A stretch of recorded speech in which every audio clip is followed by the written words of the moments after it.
Welcome to Mastering the Art of Success. I am your host, Debbi DiMaggio. We are here today with Jordan Adler. Welcome, Jordan. Thanks, Deb. It's great to be here with you. So excited to be here. So, you are currently, I'm not sure where you live. I know you're in Las Vegas, but I was introduced to you by my friend in Australia. So, where do you live? Yeah, quick shout out to George McIntosh. Thanks for the Yes. introduction. Yes, I'm in actually Las Vegas. Got a condo on the 37th floor of the Waldorf, looking west or looking south, and then I also have a home in the mountains of Arizona in an old mining town called Jerome. Oh, nice. Awesome. We used to have a place in Scottsdale, Arizona is beautiful. Yeah, So let's introduce Jordan. From $200 in rent to millions, Jordan Adler's breakthrough code. At 34, Jordan Adler was living in a garage, earning $14,000 a year and buried in $36,000 of credit card debt after a decade of failed attempts in network marketing. Today, he's one of the highest paid marketers in the world and the number one affiliate for promptings. His best-selling book, Beach Money, has sold over 1 million copies, with 100% of the profits funding microloans for entrepreneurs worldwide. Author, speaker, and co-founder of Momentum Makers, Jordan shares a powerful message of resilience, simplicity, and what is truly possible. Love these photos. Wow. So, Jordan, as we wait for the slideshow to go, give us your, I don't know, short or long story. It's okay. Just give us an intro to where you came from, where you grew up as well. I like to know where people yeah, came from, yeah. sort of roots, and then where you were in that garage to where you are. What was the trajectory? How did you find this? Yeah, so thank you. I actually grew up in the south suburbs of Chicago in a little suburb called Park Forest. And my dad made $28,000 a year. I had no entrepreneurs around me. My dad required myself and my two sisters to go to college. My parents paid for the first year, and then we had to figure out how to pay for the rest. And I did get a degree in landscape architecture. And it's funny because back then, the way you would, at the age of 20 years old, the way you choose a degree is you just find a lot of times you find some people that you like and they happen to be in a certain major, and that's how you pick your major. And so I picked landscape architecture. Who knows why?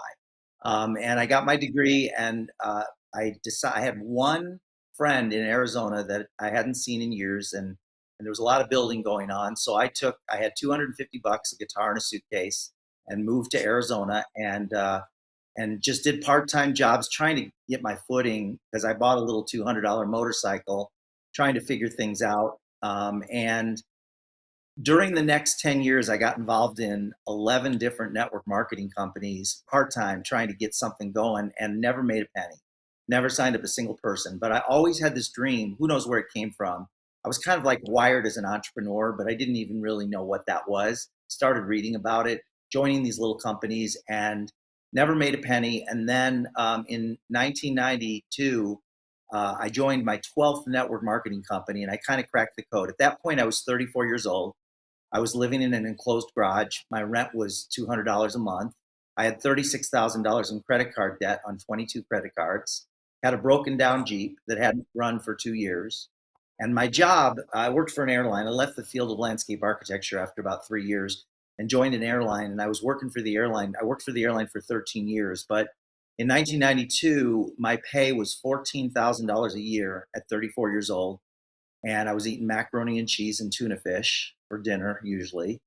And I joined my 12th network marketing company, and I kind of cracked the code. I figured out some really simple, very, very fundamental, simple things that I started applying consistently over time, and built a business that produced millions of dollars in income for me. So I was actually earning $30,000 a month living in an enclosed garage, and my rent was $200 a month. I was traveling. That's it. Then I was traveling and I was busy building, and then I decided at that point it's probably not better to get a place, and I ended up buying a nice car, and started living a better life. I was with that company for 13 years. What was that? What was that It was a company? company called Excel Communications. Do you remember Excel? A little bit, but tell us what it was. 1% of the U.S. population was involved in Excel, of the adult U.S. population. It was a telecom network marketing company, Okay. and I made $8 million there. And 8 then, of course, $8 million, and that was after. And my last job paid me $14,000 a year, but I had been in 11 companies in 10 years and never made a penny. And Right. I just learned fundamental things like, how to continue to add people to my network and maintain relationships with those people and schedule appointments and follow up again and follow up again and not quit when things got tough, all those kinds of things. I learned those things over those 10 years. And then finally I just made a decision, and I applied that to my 12th company and made money, a lot of money there. Well, that company was around for 16 years. I was there 13 years, and Wow. there was a huge shift that occurred in all business, and that's when everything went digital. Everything was analog, switch based, and everything went digital. So if you had a company that had any technology at all, you were obsolete overnight, like within a matter of 6 months. It's kind of Wow. like what AI is doing to business today. So when that Right. happened, we went from a $1.5 billion company to a $300 million company in 6 months, and we couldn't pay our bills. And so I was faced with, what am I doing next? And that was and that's when I joined a company called Send Out Cards, and that's where I met George. And I've been building a Send Out Cards promptings business now for the past 22 years. Wow, that is incredible. So go back, we'll go into send out cards and George McIntosh in a minute, but let's go back to systems. So whether you're listening and if you have a service, product, or brand, we all real estate, whatever we're doing, we have to develop our network, right? And we have to keep in touch with them. So you named about 5 points I want you to go back to and break those down for us. Yeah. So the first thing is you want to be, no matter what business you're involved in, your opportunities are going to come from meeting people. Normally a breakthrough happens in your life. When most people break out, it's because they met the right person at the right time. It's usually one person that shakes everything loose and takes you to a new level. But the only way that happens is if you're meeting new people. And so you got to Mhm. put yourself in positions, whether it be on social media or in person, networking, setting up meetings with people and having lunch, having coffee, getting to know them, find out how you can serve them, and those opportunities will open up in those meetings. And sometimes they don't open up right away. Sometimes it takes years. So you want to keep some type of a Rolodex or a CRM that allows you to maintain long-term relationships with people. And the more people you can meet, the more opportunities. So, like for example, if you put two dots on a piece of paper, two dots, there's one connection between those two dots. Trying to get my fingers lined up here. One connection between those two dots. And then if you add a third dot, now there's two, there's three. You just add one more dot, and now there's three connections, three dots, three connections. Add a fourth dot, one, two. Let's see, where's the camera? One, two, three, four. Now there's one more dot, and you go from three connections to one, two, three, four, five, six. So now you've got six connections, four dots, just by you go from three connections to six connections just by adding another dot. And then if you add five, I think it's now 20 connections. So every time you add a dot, it exponentially increases the number of possible connections, which are your opportunities. So the more people you meet, the more people you meet, and the more people you introduce to each other, the more opportunities will be placed at your feet. And so that's the first thing is you want to constantly, regularly, in fact, keep track, how many new people did you meet this week? And then do something to make sure they know you remember them and appreciate Right. them. Okay. The second thing, Now we're in send out cards. I love them. yeah, now the second Thanks. thing is know how to set up an appointment. And everybody Okay. does it a little differently. My approach is, if you don't mind me telling a story, this is kind Not of at all. like, this is my approach. I was at a seminar in LA actually with a few hundred people, and I was sitting in the audience, and I had never made any money in anything. And really, I mean, I think the most I'd ever made at that point was about 20 grand a year. And the speaker on the stage said that consider that your television set is the reason why you're not successful. And Mm, so finally, and I'd heard that before, and I was spending probably 3 to 5 hours a day in front of the television, which would be the equivalent of scrolling TikTok today. And so he said, unplug your TV set and build your business. And I did. I had one TV. I unplugged it, put it in the closet, and I didn't have a TV for 25 years. And during those 25. 25 years, during those 25 years, I built my business. Now, I was in a Best Buy electronics store, and I didn't have a TV. I hadn't had a TV in years, and I decided I wanted to get a flat screen for my wall to watch movies and things and sports and things like that. So I go to the Best Buy and I say, I don't want anything fancy. I just want something that maybe is like, $750, no bells and whistles, just something I can put on the wall.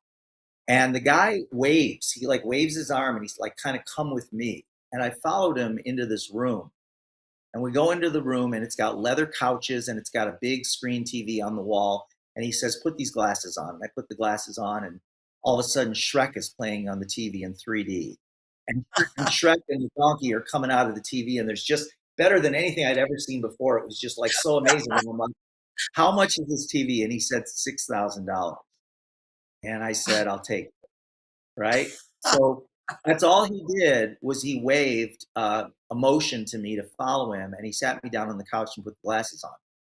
And and then I realized that my most effective approach, it's always been this way, for getting somebody to take a look at what I'm up to, is a come here, I want to show you something.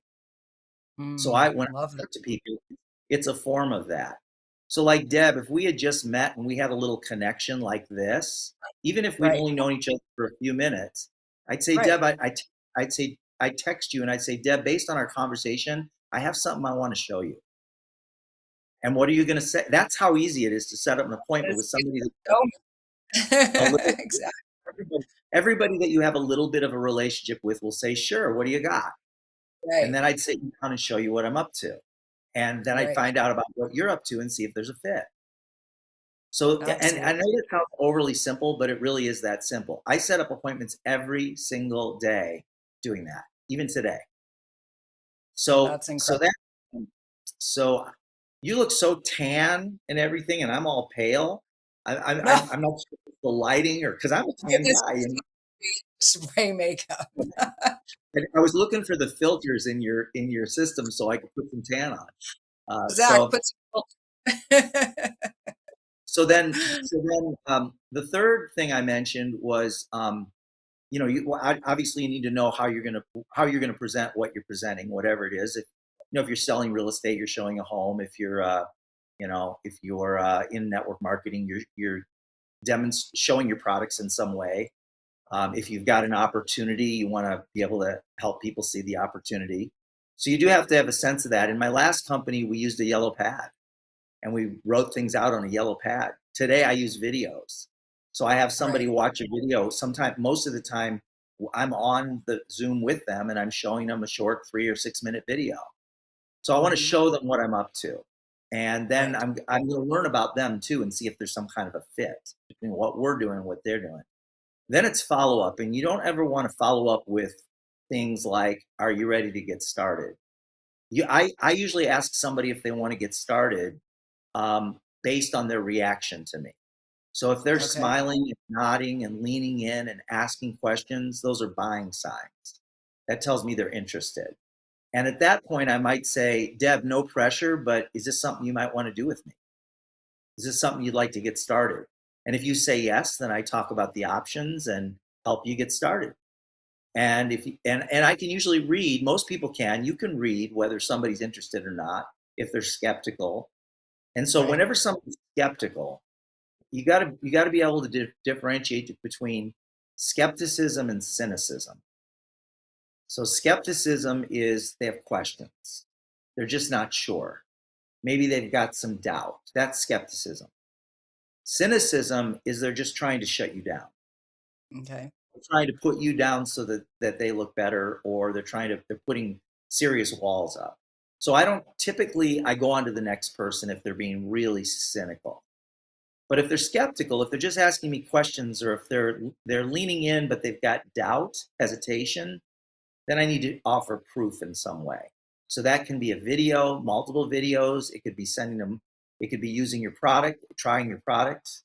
It could be introducing them to somebody that has some credibility more than you, but then you're offering proof. So that's your, so then in that process, follow up can take a day, a week, a month, a year.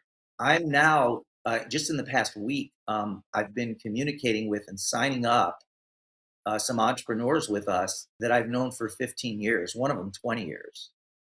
And Wow. there's an opportunity that came up that I wanted to present to them. And so I texted them, I said, Marshall, I want to show you something. And because I have a relationship with him, he says, what do you got? And we set up a call, and I told him what we were up to, and he's interested. And so now we're in the follow-up process. And at some point, he's got all the steps to sign up. He hasn't signed up yet, but he's going to, I think. Right. Yeah. So that's the follow-up process. And then, helping somebody get involved with whatever it is you're involved in, whatever you're selling. It doesn't matter. This applies to every business. And Absolutely. also within this, in your building your list, or adding names to your network. If your forte is social media, if your forte is LinkedIn, for example, then meet people on LinkedIn and build relationships with people on LinkedIn, and then always take it offline. Once you've got a connection with somebody, set up a Zoom and have a conversation, right? Conversations and connections. And so establishing and building that list has to come from wherever you're comfortable, but you need to make it part of your strategy. It has to be in your strategy. Where and how am I going to meet new people all the time? Most What is people your, get, yeah. So I'm a networker, yeah. and what I do is I usually schedule a Zoom with somebody, or an in-person meeting, and we have a Hmm. one-on-one, so I can learn about them, learn as much as possible about them, and I build rapport, right? And then I also I like to post really fun, interesting, just crazy stuff on social media. And sometimes I get a lot of engagement. Sometimes I get one like and no engagement at all. Sometimes things take off. You know how that is. Right. And Absolutely. and I'll usually have a call to action on, not on all of them, but on one out of five, I'll have a call to action like, hey, if you want to learn how to grow your business, shoot me a DM and I'll schedule a call with you, or something like that. Right. Right. So, and then once in a while I'll get no appointments. Sometimes I'll get one, sometimes I'll get five. I'll make a video about building relationships and the power of building relationships. I'll give you an example. Sure. I'll give you an example. So there's a guy named, have you heard of Joe Girard, Deb? Sounds Joe Girard. familiar, but I'm not sure. So Joe's in the Guinness. He just passed away a couple of years ago in his Okay. 90s. Wrote a Wow. book called How to Sell Anything to Anyone. Really good book. And Joe is a car salesman, and he's in the Guinness Book of World Records 12 years in a row for selling 16,000 cars, individual cars, 6 cars a day, every Oh, single. Now, when you're selling cars a day, there's no time to sell. Those are people that are coming to buy. Those are people that are coming in to buy. right. So what would happen is every day Joe would go into work, there'd be a line of people, even in the winter, waiting Wow. outside waiting outside the dealership, waiting for the doors to open so they could come in and either sell a car or buy a car from Joe. And how did he do this? Every single person he met, and this still works today, by the way. In today's Okay. high-tech world, people appreciate high touch more than ever. What Right. Joe did is every single day, or every day if he met you, you would receive a card from him in the mail. And you wouldn't just receive one card, Deb, you would receive a card every single month for as long as he knew you. So one card would say, Deb, nice to meet you. The next, and he would handwrite it. Next card would say, hey, Deb, I haven't seen you in a while. Come in and say hi. Next card would say, happy birthday. Next card would say happy Valentine's Day or whatever, right? Yeah. Right. But he would do it every month for as long as he knew you. It got to a point very quickly, because he was meeting so many people, that he couldn't handwrite all those cards. So what he did was he hired people, and he had Okay. 14 people that worked 10 hours a day handwriting cards for him. And he'd Oh, sign all of them. He'd sign all of them, Joe. Well, here's what happened now. The only car salesman that ever did that for you is Joe. You trusted Joe. You liked Joe. He treated you great. You knew that if you were going to go in to see Joe, he was going to give you a good deal. So if your daughter grew to an age where she needed a car and you're going to buy her a car, you'd say, I need to get a hold of Joe. Or if your next door neighbor needed a car, or if you needed a new car. So he had thousands and thousands of people that wanted to buy cars from him. And there's people that have been, Tom Hopkins did that in the real estate business. Tom became a multi-millionaire selling houses by sending handwritten notes. So I do that. When I meet somebody new, I make sure they get a few cards from me a year, Right. two or three or four or five cards a year. And some of those people, like this last guy, by the way, I'll just tell you, I'm not going to tell you his name, but he's the number one hypnotist in the world. Oh, wow. And he's been on Johnny Carson, he's been on Jay Leno, and I met him 20 years ago. And he was already big, but I met him at an event, and he was smaller than he is today. And and he's received, I bet in 20 years, he's probably received 50 cards from me, two or three a year. Gets a birthday card from me every year. And he's a guy that right now I'm talking to. I'm in full engagement with him regarding coming into our business. And he's big. He's got millions of followers. Wow. But that's your follow up and maintaining those relationships. And every time he gets a card from me, he texts me and said, "Hey, thanks, Jordan. I really appreciated that card." I love it. So when We we come from commercial break, we're going to talk about beach money philosophy, and then we will talk about what your medium is, which is send out cards. So we'll be right back with Jordan Adler and beach money. Thank you. Did you know that your beliefs create your entire reality, but it's the subconscious beliefs that do most of the creating? Belief shifter and life coach Shiraz can help you identify those limiting beliefs and eliminate them, often in a single session. Like it was almost instant, like I had relief right away. Creating better health, relationships, careers, and finances. Let Shiraz help you step out of safety and into awareness. Definitely something's happening. It's like a flow inside. It feels good. Whether in person or online, Shiraz provides personal coaching, belief shifting. Visit Shiraz at energeticmagic.com or call 416-529-7429. Energetic Magic. Find your greater happiness. Be well. Be aware. Be magical.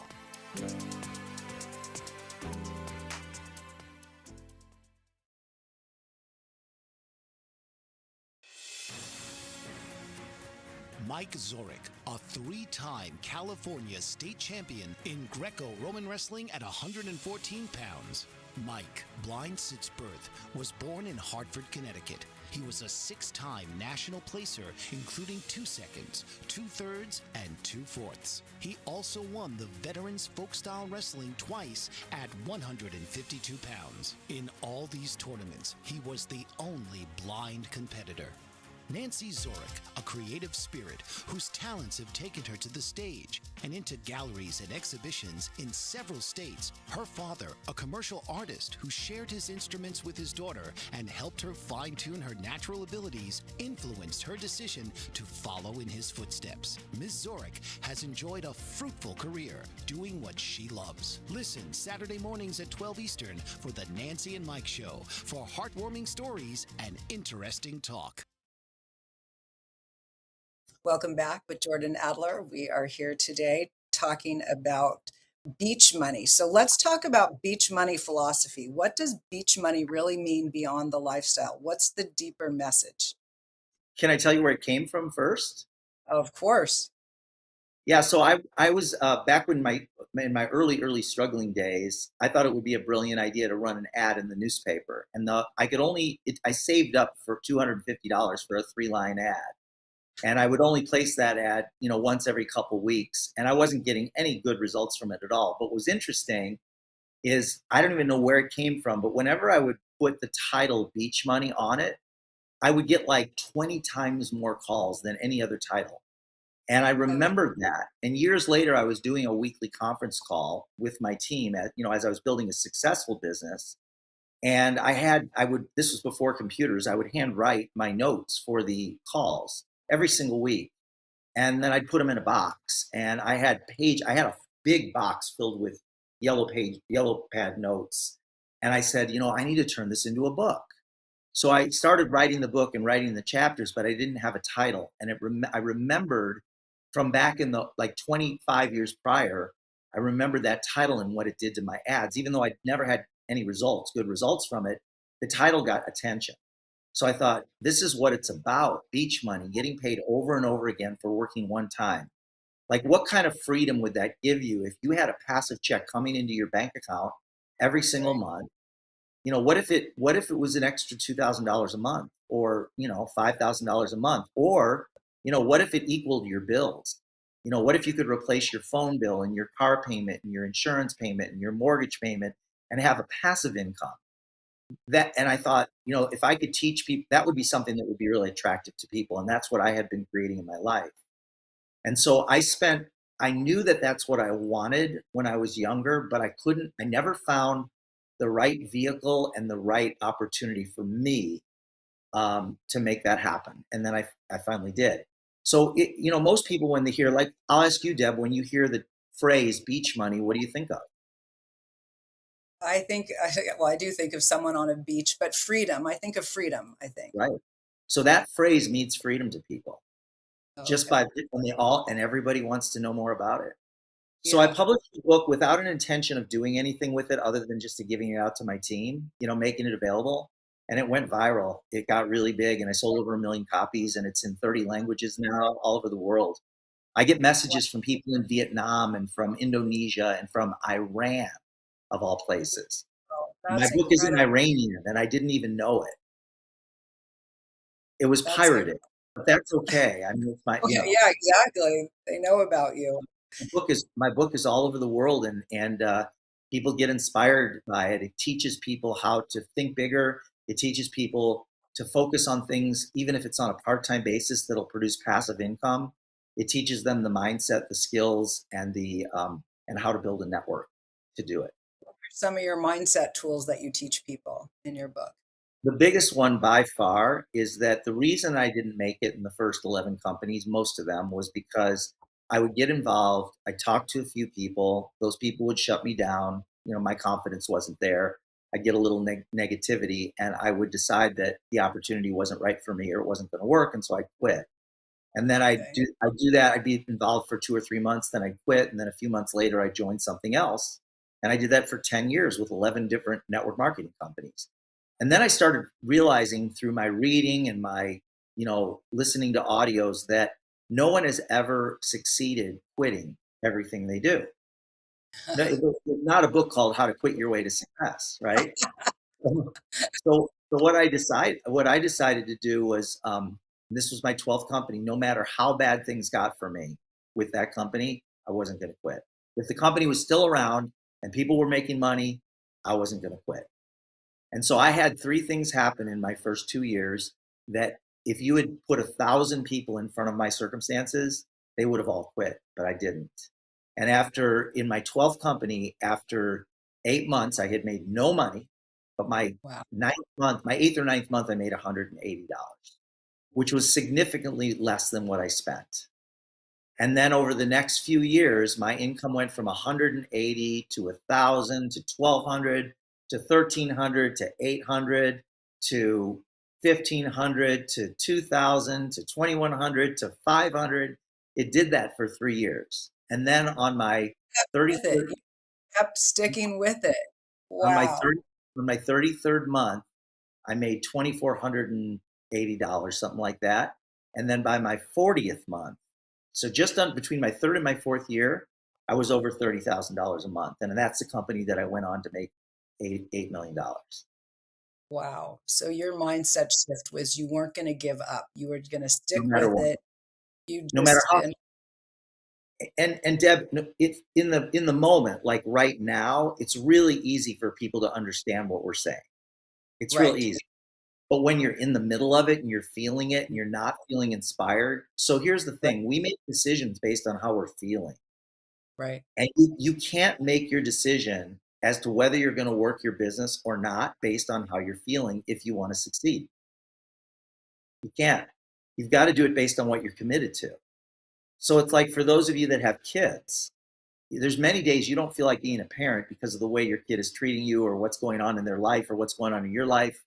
maybe you're sicker than a dog and you've got a kid and you got to take care of your kid, but you don't feel like it. But you do it because you're committed. And Hmm. so you have to treat your business the same way. Like I made a commitment I made it at the beginning, I made a 2-year commitment. And then I made a 5-year commitment that I was going to work whether I feel like it or not, which is very, very difficult to do. But that's what it's going to take. And that's what every entrepreneur does. Absolutely. Well, you're just singing my song. I just published Mindset in Motion, Activate Purpose, Power, and Peak Performance. And I talk about being relentless and dedicated and never giving up and just doing it. I ran the LA Marathon on mindset, not on physical training. And I signed up in February, ran it in March. And this was a year before the book. The book wasn't even an idea at all. It was Wow. because it was because of something my son said about how he wanted to challenge himself. And I didn't tell anyone because, and this is part of the mindset in motion method, I couldn't tell anyone. I was going to be 60 and I hadn't trained for it. And I just mentally read books and I said, this could be done. And I did it. And because I have the medal Congratulations. that followed me. My son and my brother just said, "I still can't believe that you did that." But so whether it's physical or it's in business, you have to keep going. And when I'm training agents in real estate, you have to stick with it. It might take a while. An agent that I'm working with right now in our office, he's been at it a couple years and he sold one house, but he is determined. He's got a side gig of swimming, teaching swimming lessons, and he's been doing that for years. So he gets to, enjoy that part, but he's not going to give up and he's committed. And that's the way you have to be, as you know, if you're going to succeed. And there's going to, you are going to lose confidence. And I talk about that in Mindset in Motion is that you need that clarity and you need that confidence and that aligned action to move forward. So I love what you said. Absolutely. I And by the totally. way, you look great at 60. If you had told me 50, I would have believed you. So, or Thank you. even 48. Yeah. Congratulations on your book, and congratulations on your marathon, and congratulations on your son. Thank you. Thank you so much, sweetie. So let's talk about, so mindset is so important, and that's how we get to where we go if we want success. So not giving up. So tell us, what do most people misunderstand about residual income, and what's the difference between, or is it the same, multi-level marketing or network marketing? How would you Well, explain I those? would say multi-level marketing and network marketing are the same. It's just that network marketing is a little bit more modern term. People Okay. are less resistant to network marketing than multi-level marketing as a term, but the Okay. business model is the same. There's even companies out there that call themselves affiliate marketing, but they're not affiliate marketing. They're network marketing. They're Oh, multi-level marketing, right? okay. And there are 10,000 network marketing companies, actually more than that in the world, and there are good network marketing companies and there are really bad network marketing companies. There are network marketing companies that are very volatile, that are newer, that are unstable, and there's network marketing companies that are very stable, that have been around for years. Network marketing is legal. Pyramid schemes are not legal. Multi-level Right. marketing is legal, but there are companies that call themselves network marketing that are illegal. So Right. you have to do your research, talk to the right people, and make sure that you know what you're getting yourself involved in. And then as far as passive, you asked me about passive income as well, right? Yes. Yes. Yeah. And I'm sorry, go back and What do that. most people misunderstand about Oh, residual income? yeah. Yeah. So I think most people don't believe residual income is a real thing. Like Okay. probably 50% of the population, or even maybe a little higher, 60%, don't believe it's possible.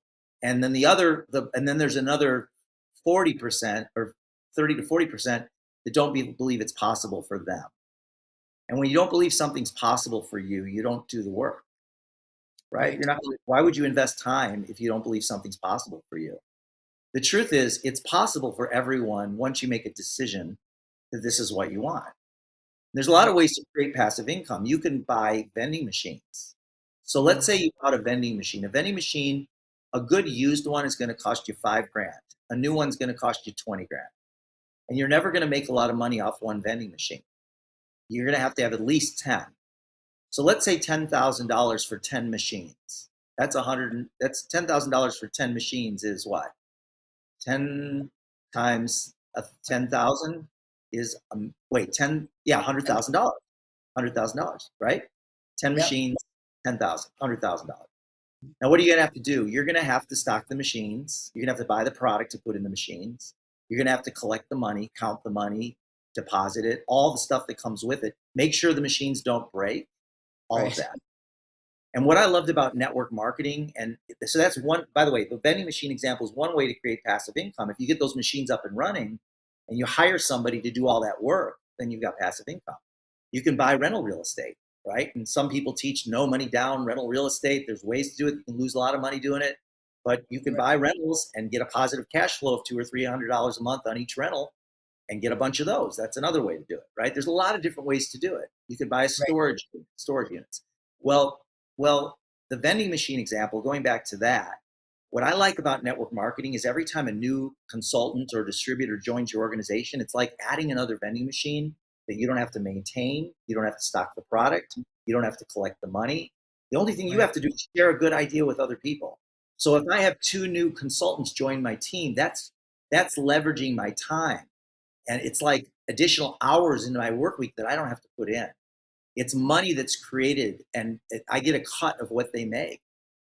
And so everybody gets a cut as you're building your business. So if you can put in 5 hours a week and you can find one other person that can put in 5 hours a week, you're now benefiting from 10 hours worth of work a week, and you're only putting in five. And if they bring a couple other people in and you bring somebody else, you might be benefiting from 25 hours worth of work a week, but you're only putting in five if that's all you can put in. Yeah, and And you have this it no. sounds too good. It sounds too good to be true for most people, but it's a true business model, and there are millions of people getting paid this way every single month. I didn't realize there were so many, but so tell us, I'm gonna have to ask you, don't go too long into it, but tell us your product so people know, but then I wanna get a few more questions before we have to end. You bet. So we have a platform that now works on phone or computer that you can send real physical cards in the mail from your phone. You hit the send button and we do the rest. We print it, stuff it, seal it, stamp it, and send it, all for $2 to $3 in the mail. We're the largest customer of the U.S. Post Office. It's great for expressing gratitude on a daily basis to the people in your network, and and it offers an opportunity as well. If you know other people that you think could use this as a follow-up tool, as a way to get more repeat business, as a way to get more referral business, send out cards is a great product for that. And I use I it. love I've been using it for I years. started using it when I met George through BNI, and I love it because it keeps my data. It's almost like a second database. I can change it easily.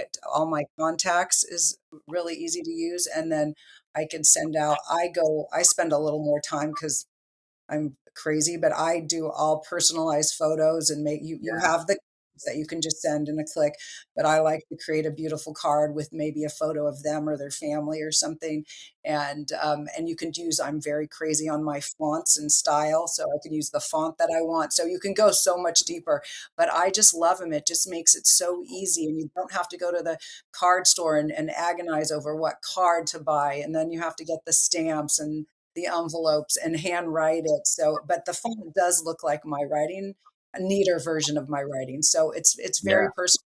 I have a friend and she has 4 cards of mine, in her house. They're just and the quality is very nice. So they're really good. So I'm under George. I haven't really been promoting it because I just use it, but I just think it is a great there's no overhead. The vending machine example was a very good idea, and then let alone if someone breaks the vending machine, you right. know? So it's very easy without having to have any overhead. So let's go on to so in my book, I talk about morning routines and getting a routine and, setting up your day. So what does your daily non-negotiable routine look like now? Yeah, that's a great question.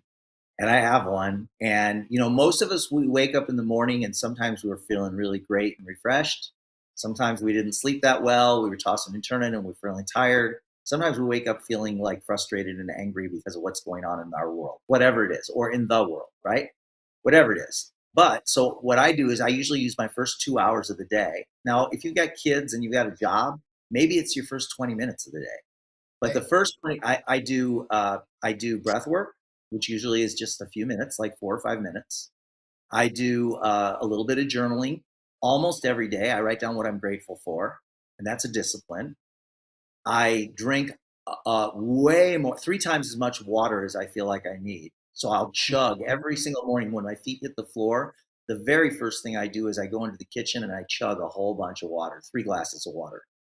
And more than I feel like I stuff myself with water. Like I not that's not the right word, but I Yeah. infuse my cells with hydration. That's probably a better Yes. way to say it, right? And then I get a workout. Not every day, but most of the days of the week. I get a workout. Even if I can only squeeze in 15 minutes, I'm gonna do something to move my body and you know, Yeah. uh, exercise my muscles. Yeah. Yoga, lifting weights. I used to run for many years. But when you do 2 or 3 of those things in the morning, you launch into your day with some energy. Yeah, absolutely. I call mine lock in, and this is the lock in, hydrate, and meditate. So Yeah, I do a similar thing. And like you, because my kids are grown now, and I get up very early. So I spend a couple hours really in my zone, which yeah, my me time, as my daughter once said, busy at work. When do I get me time? And I'm like, what's me time? So I spend hours in the morning locked in, and I just love it. yeah. But if you Music. minutes, it's okay. 15 minutes, 10 minutes, just do something to set your day off on the right foot, right? So here, Deb, you may want to write this down. I'm going to give this to everyone. There's a new Okay. artist. Her name is Inga Rose, Oh, Ingarose, and she's got a song, her hit, that if music is part of your world, this is an incredibly motivating song, like oh, so good. good. I will listen to it right when we get off.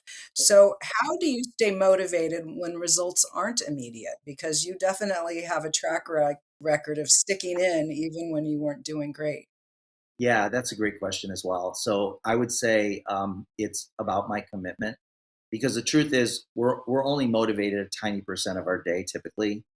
It can't be based on whether you're motivated or not. I love to be motivated. There's things that I can go to an event and maybe get a little motivated for a few hours or a couple of days, but motivation is fleeting. It comes and goes. Just like, if you took a shower or a bath, you're gonna need another shower and a bath fairly shortly after that, like within a day or 2 or 3. You're gonna Right. need another one, right? Because it doesn't stay with you. Motivation doesn't stay with you. So it has to be based on commitment. Mm. That's how it's just a decision. It's a decision. Yes, I love that. That's so true. So, what separates people who almost make it from those who actually do?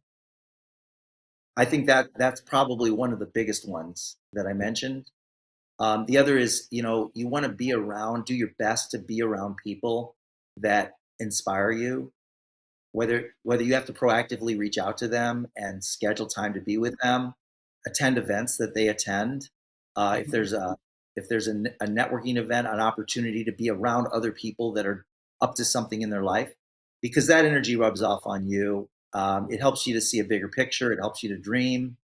I think Yeah, dreams are a real important part of all that too. That absolutely. keeps you fresh. Yeah, Number 1 in my five-step method, the first one is to have a goal, dream and have a goal and very get crystal clear around that goal. But yes, so important, and so which leads me to, so what are 3 of the ways you're, getting into your networking, or what are 3 of the ways that, yeah, they're finding people to network with that are like-minded like you? yeah. So I've been a member of BNI for 22 years. I was a member in Vegas, and then I was a member up in the mountains in Arizona for a few years, and then a buddy of mine whose father used to be the CEO of BNI. He lives in Phoenix. I live in Vegas, and he for 2 years tried to talk me into starting a chapter in Phoenix.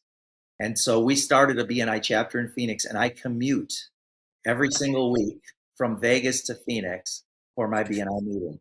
And we've got a very vibrant, healthy 75 member chapter that is just so phenomenal. Wow. How And long go for? the meeting is 2 hours. It's a 2 hour meeting. And I usually Wow. stay. I'll fly in. Yesterday morning, I flew in the morning. I did my meeting. And then afterwards, I had a few appointments, one to one appointments. I Okay. like cigars, so I smoked a cigar with a few of my friends from the chapter, and that's part Okay. of networking as well. Yes. And and all of that. So and then I flew back early last night.